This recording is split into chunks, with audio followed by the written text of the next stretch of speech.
I've got to have a bigger picture. Like I've got to have a bigger vision selfishly for Bilal, because if you don't step into this role, then either I've got to keep doing it or we lose it.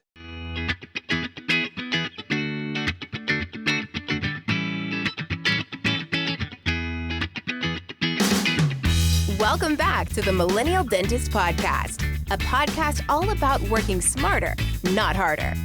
Pushing dentists to go beyond dental school dentistry and build the practice of your dreams.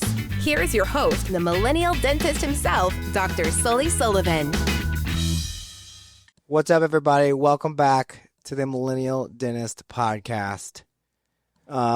Special podcast here. Just got out of surgery with Dr. Z, and we're going to interview him. It's going to be great. He has no idea that I was going to do this. Honestly, I didn't. Before we get doing that, speaking of surgery, I hope you guys enjoy this. If you're not doing surgeries, hopefully I think this will be a good conversation. But we do have our first courses with Neodent live patient coming up in August and September. Full arch implants. We're looking to get that. Ready to get going. Extraction grafts, PRF, beginner implants, didactic, and live surgery. So ranging in prices from very affordable to getting up to doing a couple of live cases on your own. So yeah, check that out at 3d-dentist.com or email Meredith at 3d-dentist.com as well. All right, Dr. Z, welcome to the show. Thanks for having me. How was that? Tell everybody what we just did. So well, let's start with this. Let's back up. So part of this comes from, there's 6 doctors at the practice. Dr. David is leaving, our periodontist.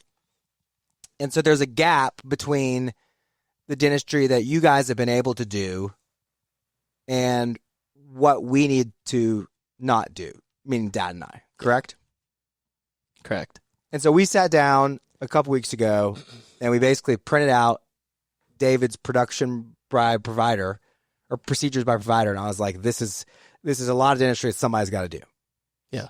And so then you've kind of been saying, hey, I want to start doing extraction graft implants and stuff like that. And so the hard part is, and I want to get into some of this stuff in a minute, but how do you get somebody from there to where they need to be in more of a fast track standpoint? Obviously, we've got education, so you coming through our education is kind of the ideal way we want to do it. But in the short term, it's all about trying to figure out how can we level you up. So what do we do today? Today we extracted teeth number 1, 2, and 3. 2 and 3 are pretty broken down, so it's all going to be surgical today, and then number 1 is impacted. I guess we started off by making a full flap. And what was give me your experience though, because I know you're capable of doing it. You've taken out teeth. I mean, you've worked as a dentist for a couple of years now. You've taken out teeth. What was your experience? What has been your experience in taking out teeth? Yeah. So, I mean, I used to take out a lot of teeth. I worked with the lower income demographic, so it's more taking out teeth than saving teeth. But I think when it came to the teeth like we did today, I would be sweating. And it got to a certain point where I was like, I don't really like doing these teeth. So what I ended up doing was I referred most of those upper molars out. But I mean, just watching Dr. Sully and Dr. Rick do all these extractions, like it's been making me more comfortable just by watching, because you can see like how much leeway you actually have. Yeah, but there's a difference between watching it and then like today, where I was like, I was the assistant and you were the dentist. Yeah, so doing it with him today was awesome, honestly. Just because he could talk me through it, and I actually got that hands-on experience. I could feel everything, the tactile sense of how things should feel. And it was cool too, because it made me so much more comfortable just after this one experience, just because I could see everything. Pull down that flap, section the teeth was pretty straightforward. So let's start from the top. So like we do a flap. What was different about the flap than what you probably historically would have done? Yeah, I mean, even what we learned in school, like the flaps are pretty conservative, meaning like we only went down nowhere near as much as now. So like you really only saw like the ridge from what they showed us in school. And part of this is because for a couple of reasons. One, I think, is that soft tissue management can be hard, and so schools don't want people getting in there and like tearing a bunch of stuff. And two, we're not grafting in school. There's a goal, there's a different purpose. Get the tooth out because they're hurting, which is very different from get the tooth out because we are going to put something back in that hole. Yeah, definitely. And so to me, that's like the big difference there is I've got to be able to visualize it, see if there's defects. But talk about just from an extraction standpoint, when you're able to visualize how much of an impact it makes, just where you put your instruments and stuff like that. Yeah, I mean, I could see the furcation like perfectly clear. I knew exactly where to section the tooth. So we did 2 and 3. So 3 goes first, and walk through the sectioning part there. Yeah, we made that flap. We found the groove, and he basically told me just to go straight into the middle with the drill, and I didn't really have to worry about. I didn't really have to see how deep I was going because it was all just I could just see it. Yeah, well, I want to talk about that because I think that's part of the understanding. We have to have this idea that as we move back in the mouth, we have to rely less on sight and more on feel and more on understanding, like visually in my mind, where things are. And so I think part of the sweating, part of the scaredness we get is because we don't think about like, okay, where are vital structures? What can go wrong here? How do I avoid that? And then we're trying to see everything. It's like, well, like if I'm taking out number 1 and it's back, you can't see it. There is nothing to see, right?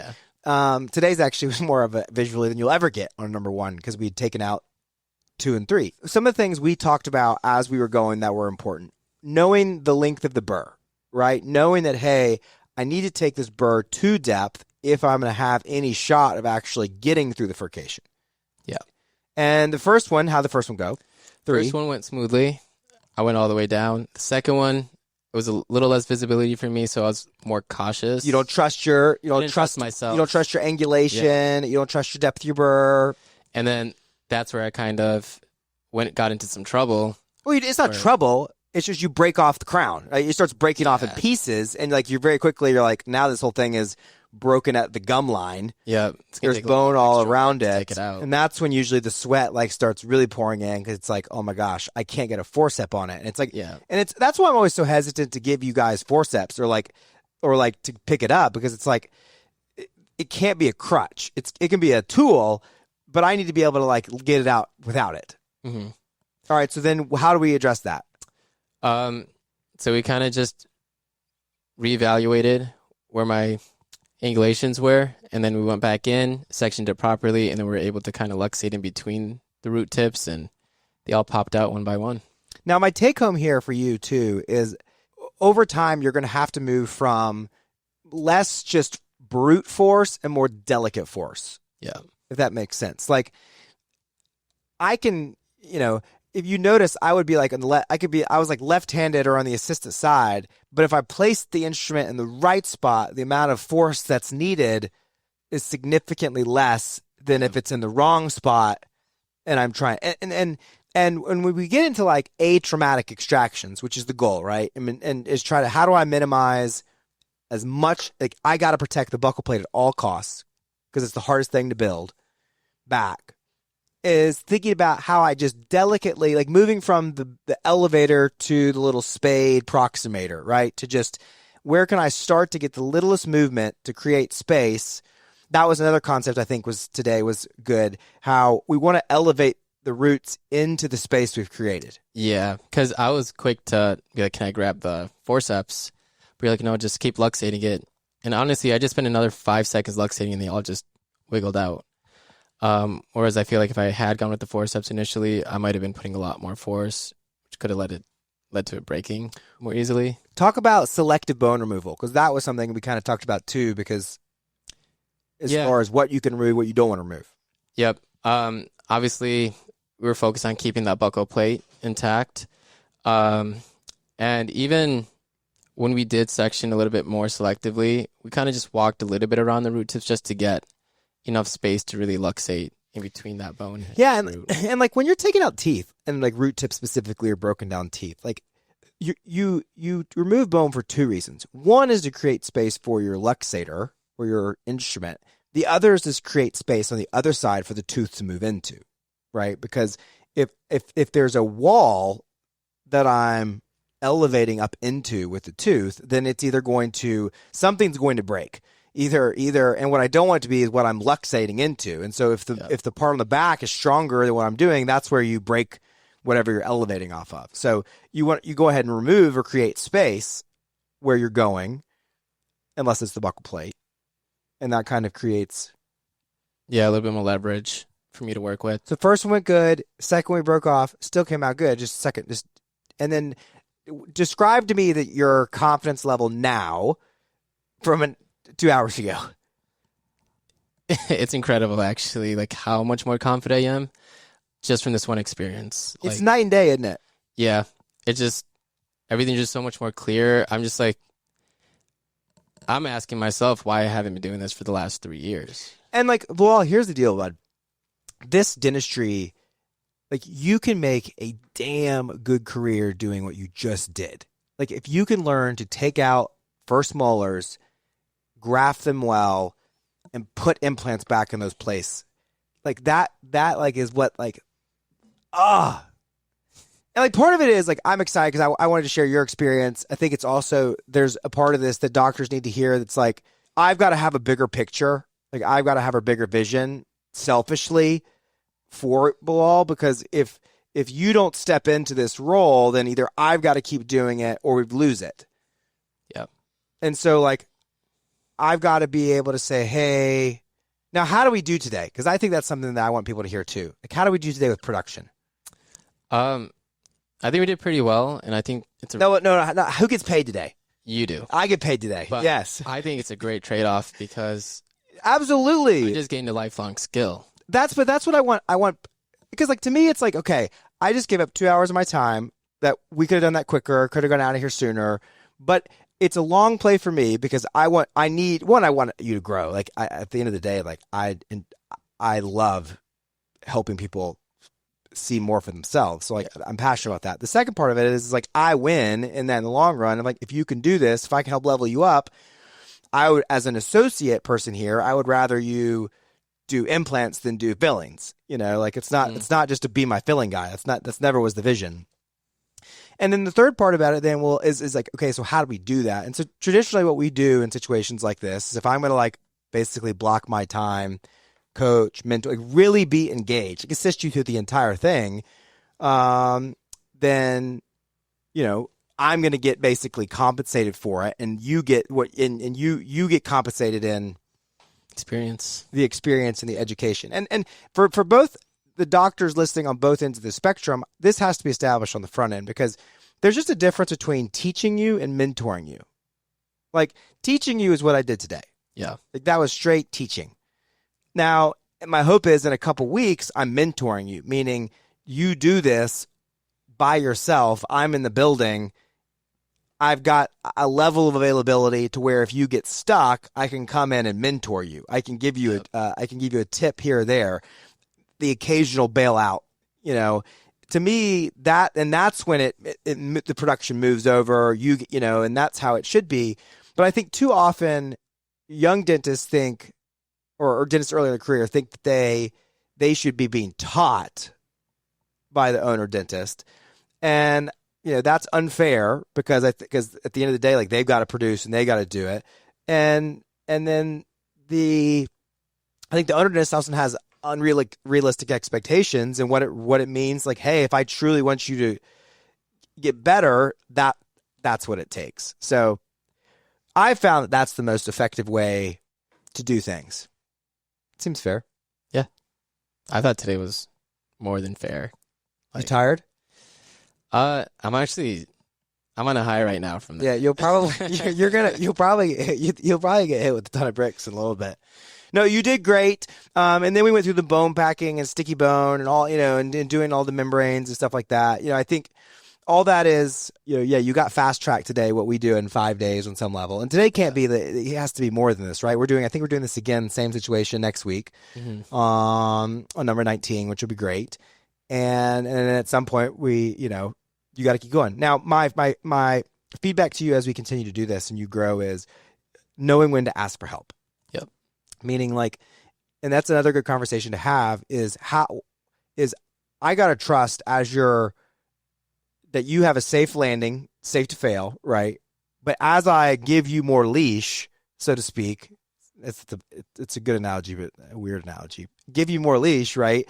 To do more, it comes with greater responsibility, and that like I need to recognize, okay, hey, I do feel like I'm stuck. Can you look at something? Because it's easier for me to help you in those situations than, okay, I've broken everything, rebuild it. Yep. And so that's, I think, always something that is important for you to have those conversations too. What else? What other takeaways? Any other takeaways? I guess at the end of the day, like, I am just really happy that I do have somebody that's willing to educate me and push me forward, because I do think that's hard to find in a lot of different places. So, I mean, obviously I'm here trying to just do as much as you want. Well, you're doing great. I've been hard, and I'm hard on Bilal too. Like he probably wouldn't share that, but I'm hard on him. But and like I give him credit. Like we've been meeting Monday mornings early before work. Like you got to put in the work. And I think I tell you guys this all the time. I don't say this enough on the podcast probably, but it sucks because like at this point y'all don't get to see the work that I put in. So much of the work that I did, right? And that's hard. And even people on Instagram or you hear social media, it's like people want to do what I do or what other people do, like, Payray or people like that. It's like, God, the work that we put in is a grind. And so you gotta, that's what it takes. So kudos to you. Definitely. Good stuff. I hope this was helpful. Hope you enjoyed this. Listeners, here's my big ask, and I'll be super honest and upfront. If you heard this and you were like, man, I want that moment. Well, I can't. Unfortunately, my jobs are all taken right now, unless you're a part-time periodontist, and then I could probably hire you for a couple days. But in all seriousness, if you heard that story and you're like, I want that feeling, I want to take it to the next place, we want to be a resource at 3D Dentist because that's what we love doing, and we've got the opportunity. Now, yours is going to cost more than probably a little bit of time, like it did Bilal. But at the end of the day, like, he could have been doing crowns in this time and getting paid, and so like there is a cost. Right. And so we have the didactic portion where you can learn to place implants, learn the fundamentals, learn to do PRF. And then we have the live patient program where you can stay for an extra 2 days and do this on live patients, extraction grafts, sinus lifts, bone augmentation, and even getting the full arch. So we'd love to be a resource. And we've got great partners that we work with. So yeah. Hope you enjoy this episode. Thanks for Bilal for joining and popping off. Telling your story. It was good. And work smarter, not harder.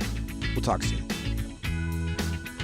Thank you for listening to The Millennial Dentist. Visit us online at millennialdentist.com.